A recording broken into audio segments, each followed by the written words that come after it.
For Global Business Update, Michael Oseni joins us now from London. Good morning, Michael. Good morning, chaps. Shares, as far as Asia Pacific's concerned, what's overhanging all this is carrying on from Friday. First of all, an idea that maybe the Fed in the United States does understand that tightening too hard and too quickly will affect the economy adversely in the United States. So there's a kind of risk-on feeling right now. And if you add to that what happened, I'll come on to the Communist Conference in China, but basically there wasn't a tremendous amount of things for investors to get their teeth into as a result of that. Hong Kong down about 5%, the Hang Seng Index down more than 6%. It just slightly underwhelming, really, as far as the Communist Party of China's 20th National Congress. President Xi, all he really did was he used it to cement his third term, to cement an internal cadre of people who will not disobey him, a core leadership group, if you like.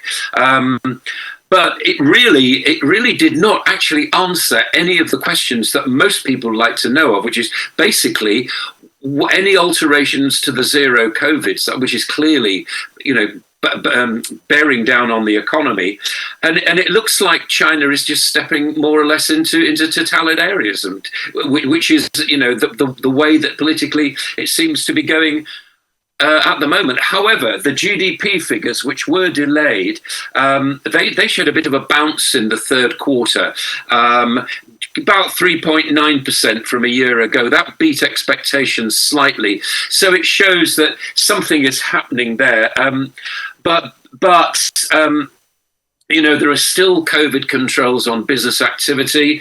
There's still a property business to work out, and many investors are looking at it and slashing their full year growth forecast to 3% for China. But we will see.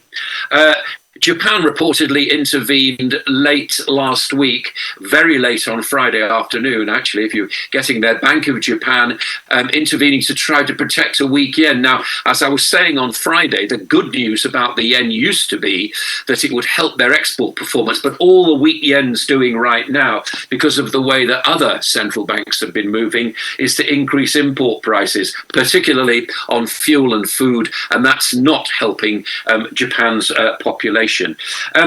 US recap, if I may. Stock futures about flat, basically. They had a good week, the best one last week since June. But it was quite a volatile week last week. Earnings reports mixed. Bank stocks, Goldman Sachs, JP Morgan Chase up about 4%. But not all results have been sorry. Snap, for example, shed 28% after reporting an earnings miss. As far as the UK is concerned, the former Prime Minister Boris Johnson, who thought was going to enter the race, has now pulled out of that, and the hot favourite is Rishi Sunak to replace Liz Truss. We could actually find, because it just need two runners now, Rishi Sunak and Penny Mordaunt. We could find out who the new Prime Minister is as early as in a couple of hours' time today. It may not take the whole week. Rishi Sunak is well over the 100 yays, as it were, threshold. Penny Mordaunt still has to reach that at the moment. As far as the UK economy is concerned, they have the highest Q3 profit warnings. Soaring inflation, falling demand bites companies, and also consumer confidence is at a record low. Moody's have weighed in, the valuations agency, calling the UK's economic outlook more negative, and it's a marker of basically how well a country is seen to be repaying its debts. But that's a downgrade from Moody's, going along with what Standard & Poor's have been saying. And finally, we turn to oil. As I said, this is the report turning full circle, really. The risk appetite appears to be relatively on for oil, and the oil market is still looking relatively tight. Crude prices are getting a lot of support above the sort of $80 a barrel, and it looks like we might see escalating sanctions on not just Russia, but also Iran. And the risk of supply disruptions will keep prices moving upwards, as will the improving outlook for China's economy, which those GDP figures are purported to have told us earlier on, even though they were delayed. That's the global view. Right, Michael. It all shows probably maybe things are not well in China. They're not hitting those numbers. And it's not only now, even post-COVID, even prior to COVID, the fall in the real estate market, real estate companies going bust, and also the reforms as regards businesses, the attack on the likes of Jack Ma and his new fintech idea, and other things, the suppression, the cannibalization of Xi Jinping's dynasty it is now, that is fast becoming bigger than Mao Zedong. I mean, isn't this going to have a ripple effect on China business, China being open for business and the antecedents of the future of China and the mounting debt of China? Because a lot of people, when you plot the narrative about China, they don't talk about the debt enough. Country's got a lot of debt to GDP ratio in the high numbers. Also, I'd like to talk about the UK. Since the UK has finally come to a point of reason by preferring reason now, which a lot of other MPs are saying Rishi Sunak is the man, he might get it, he might nick it, and he's brought about one of the most robust ideas as regards this.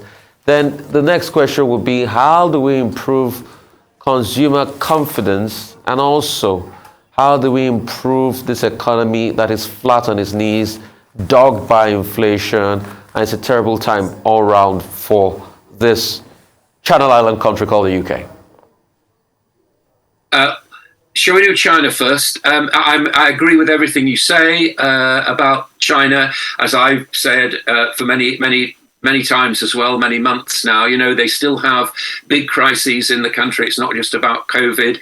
I think what we can take from this conference is a totalitarianism now, which is clear. And President Xi has, his historic third term and all the rest of it, he's surrounded himself with advisors. It's clear that this particular conference was overtly political rather than us looking for signs of where the economy is actually going, and delaying those GDP figures didn't particularly help. But and they weren't as ugly as people had naturally suspiciously thought. However, yes, I agree with you. I think it faces all those problems. Debt's a problem. The property part of the property sector is an enormous part of the economy in China, and their demographic pressures will increase. As far as the UK is concerned, I think what we'll see, if it looks like Rishi Sunak will be Prime Minister, and again, it could happen within the next couple of hours, it looks as though the sort of financial orthodoxy of dealing with inflation, dealing with problems, and then cutting taxes, and then going for growth, I think is the way round that he is going to go. I'm only reading from what he's been saying and what he's been saying previously, but I think a return to financial orthodoxy will be welcomed by the markets. And again, we'll be looking at see what happens today. I mean, as I say, it could be in the next couple of hours, it could be towards the end of the week. I suspect it probably will be sooner rather than later, and then we can judge the effect of that on gilt yields and also on the strength of sterling. So we'll get a better picture, I think, when that's been decided, and whoever is the new Prime Minister. But it will be a financial orthodoxy, putting things right first of all, getting inflation down, and then cutting taxes. I think that seems to be the way forward right now. Okay, Micah, I think what we just learned about China this morning, or yesterday morning, Sunday, is that Xi Jinping has been able to confirm his hold on power. But the bigger issue also is about the economy. 3.9% performance year on year by the September quarter. Okay? Because you recall that the last time we discussed this subject, we were saying that, it was strange that they refused to release GDP data. And we both agreed that it looks like, the Communist Party did not want to draw attention away from the conference. Now they've released that, 3.9% growth. What do you think about that? Because even that growth rate is contrary to expectations. That's the second big story from China. The third big story from China is as follows. The fact that Xi Jinping now has surrounded himself with a set of loyalists. He has replaced the former prime minister. He has chosen a new prime minister, Li Qiang, to replace Li Keqiang. Okay? And the premier in China is the one who is in charge of the economy. So what are we going to expect? Greater isolationism in terms of the choice that Xi Jinping has made. These are the big issues from China this morning. Now, to go to the UK, quickly. The reaction of the market. Borrowing costs have gone up. The pound yo-yoed on Friday. Now we're told that Rishi Sunak may be the next man, with Boris Johnson saying he's out of the race. Now, so much expectation about Rishi Sunak. Are we going to be disappointed again? Do you think Rishi Sunak can do it? What are your thoughts? And then, of course, the European Bank is due to raise rates this week by 75 basis points. And we'll be getting GDP data from Germany, from France, from Spain. What should we expect? I expect that. I think the markets are expecting a 0.75% rise from the ECB. It is the bank which has lagged everybody else in deciding that it would increase interest rates, and it's quite behind that. I think part of its problem, of course, is the varying degrees of the economies that make up the EU. So I think we allow it a certain amount of latitude. But I think you're absolutely right. I think that's what the markets are saying, and that's what will happen. As far as the UK is concerned, again, I mean, the very, very limited room for manoeuvre. But as I said, it'll just be a return to more orthodox economics, if you like, putting the problems of inflation, getting rid of those first of all, and then maybe cutting taxes in order to engender growth. I don't think anybody's disagreeing with the fact that you need lower taxes for growth. It's a question of when you actually have them. That's what I think that we're going to see. But yeah, you're absolutely right. An extraordinary weight of responsibility upon Rishi Sunak's shoulders. But he's always been the chap who said, if we got problems, I'm the person to solve them. And so far, let's hope he is. As far as the Chinese are concerned, yeah, you're right. I mean, I just got the feeling, I don't know about you, that it was just much more of a political event than anything that investors were looking at. Investors, were trying to work out and would have loved to have known, I think, where the Chinese economy actually stands in all this. And yes, the growth figures were delayed. They weren't that brilliant, but then again, they weren't that bad either. I have no idea why that was. But it does look as though it is returning. Now, they will make a lot of noise about going their own way, as President Xi did over the conference. But the fact of the matter is that they need semiconductors. They need the rest of the world to export to. They need the rest of the world. So there may be big talk, about isolationism and, the mighty China and the rest of it. The fact of the matter is that they need the rest of the world just like we need them. That nothing's changed there. Brilliant point there about isolationism, which is a major source of concern arising from the outcome of that meeting. Well, thank you very much, Michael Oseni. Now for business updates across the African continent, Rotus is here with us. Good morning. Good morning. Afolabi Odiri. Good morning, How was the weekend? Oh, the weekend was fine. I made a lot of friends on Twitter over the weekend after we discussed the Presidential Power Initiative. Rufai, I don't know how you do it. Good morning, Rufai. Good morning to all our viewers and my new friends on Twitter. I hope everybody is good.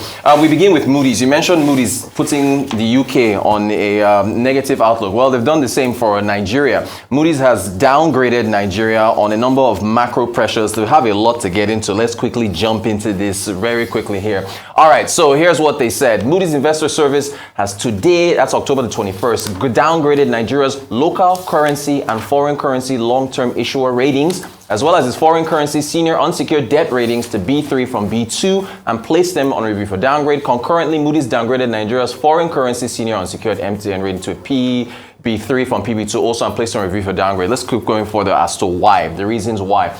We move to the next up here, and they said the rating downgrade is driven by the significant deterioration in Nigeria's government finances, as well as its external position, exerting increasing pressure on the sovereign credit profile despite a strong increase in international crude oil prices in 2022.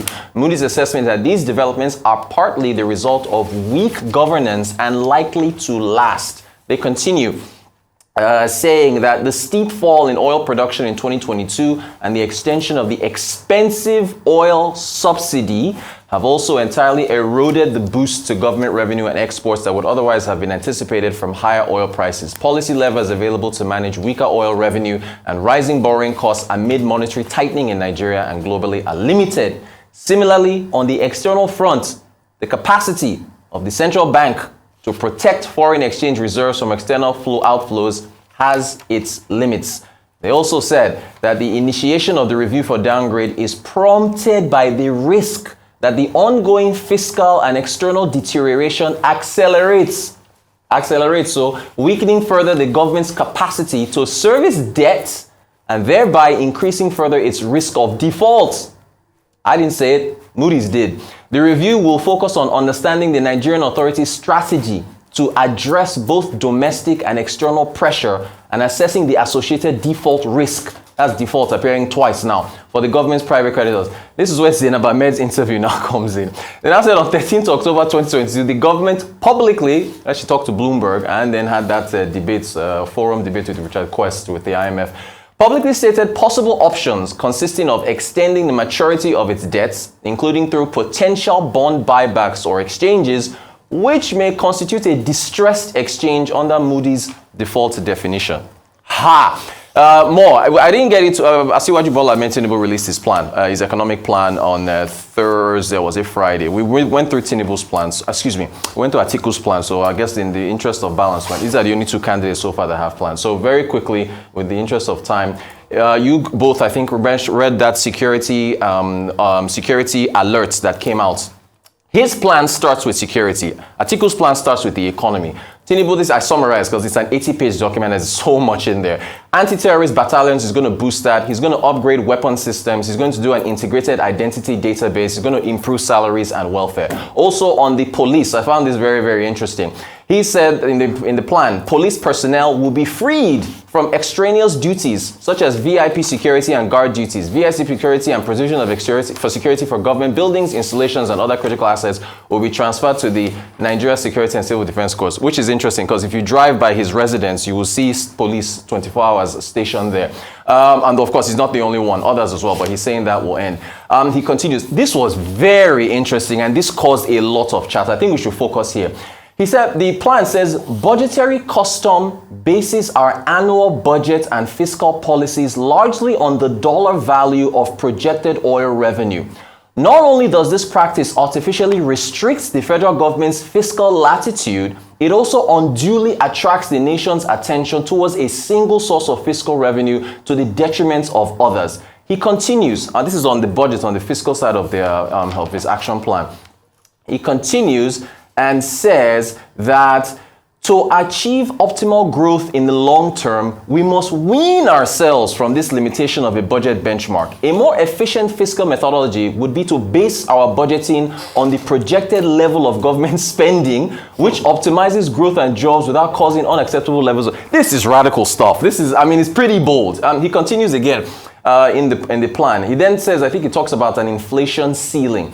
The plan then says, as part of this prudent growth-based budgeting, we will establish a clear and mandatory inflationary ceiling on spending. However, we must break this explicit link between Naira expenditure and dollar inflows. So he's essentially ending the medium-term expenditure framework. And you have to go and get, National Assembly, I guess, to change that. But he's removing the budget benchmark. He's saying that spending should be based on their plan. This is scary. I know, it's scary, but it's on steroids. Well, he's telling you what he wants to do. He's telling you what he wants to do. He wants to spend. Okay. Oh, yeah, continue. There's more.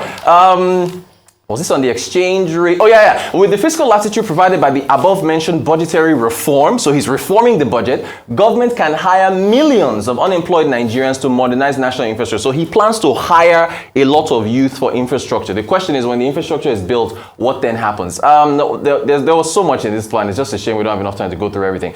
And he says, this is another interesting one. The allocation of revenue between the federal and state governments will be adjusted to give states greater flexibility to foster grassroots economic development. So think about VAT. I think 15% to the federal government, 85% to the states and local government. Here he talks about, this one is credit guarantees to attract more private sector investment for infrastructure. So on the one hand, he wants to employ millions of youth, and then he also wants credit infrastructure. So lots to get to, lots. Okay. I don't know Where do you want to start? Excited about. Oh, that's radical. Original, Yeah. in all of this. Yeah. These are textbook ideas.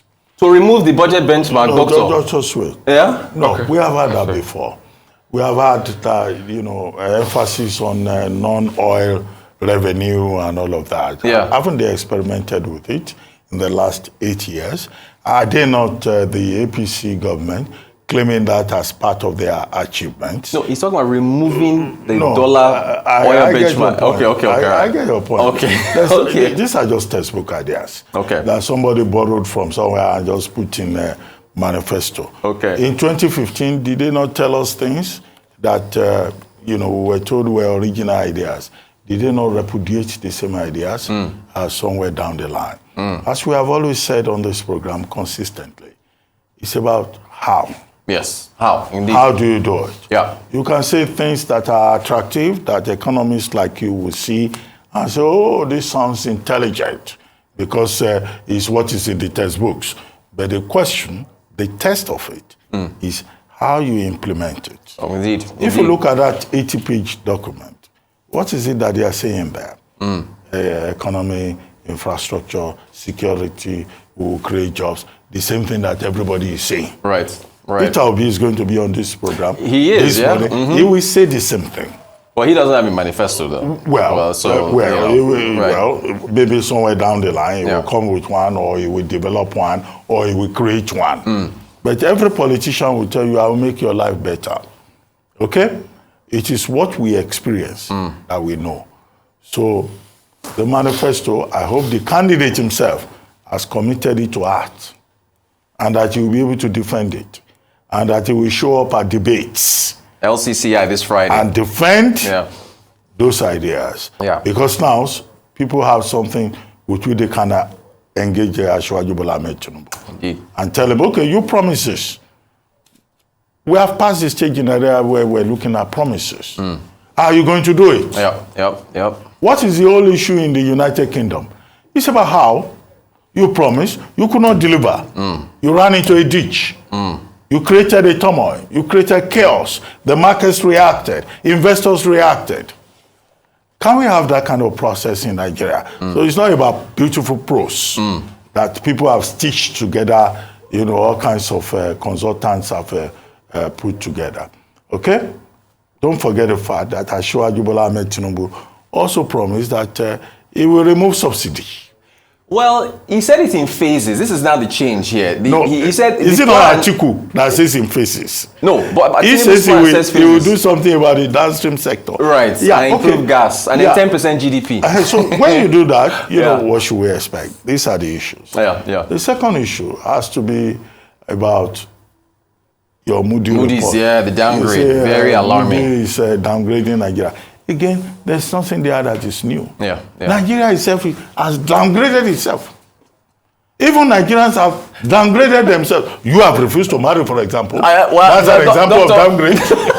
Doctor, why are you down? No, because you tied to the economy. Yes, I did. You tied to the economy. Okay, so that's the downgrade. True. Yes, I remember that. I'm quoting you.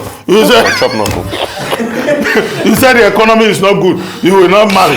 Doctor, that's a downgrade. in due time. Other people are leaving the country. They call it Japa. They call it Saba. That's a downgrade. So we ourselves here, we have downgraded ourselves. So when you call Moody, you call Finch. Yeah. No, I'm not finishing. I'm quoting you.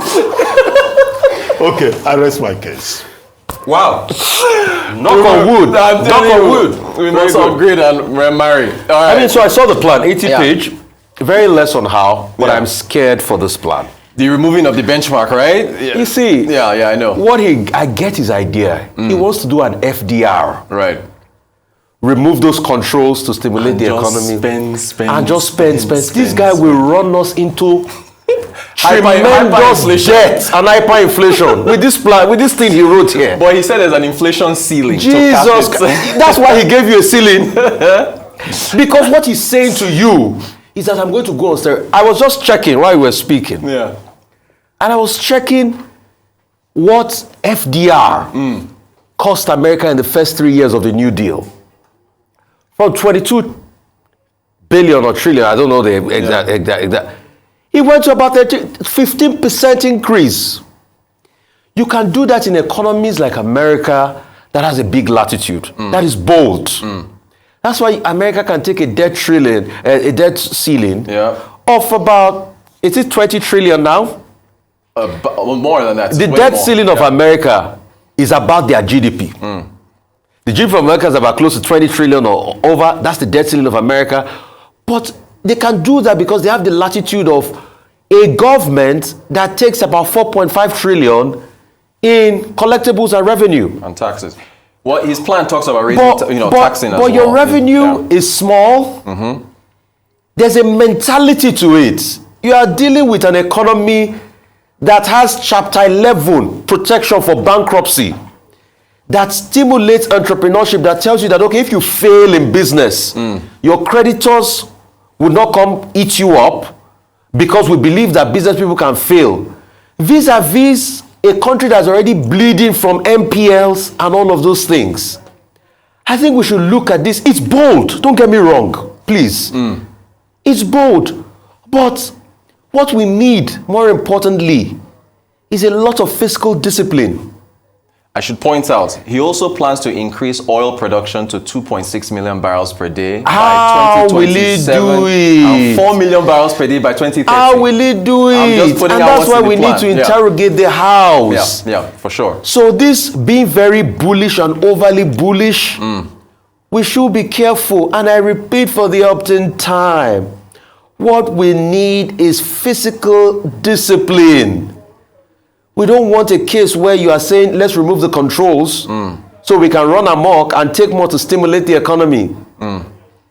You want to do something like the China model, but China keeps creeping back in that debt. And that's why I don't get excited about the growth of China. It's even downgraded. Because when you look at it, and that's why when China is flexing its money, America just looks at it and laugh. Okay, debt is there.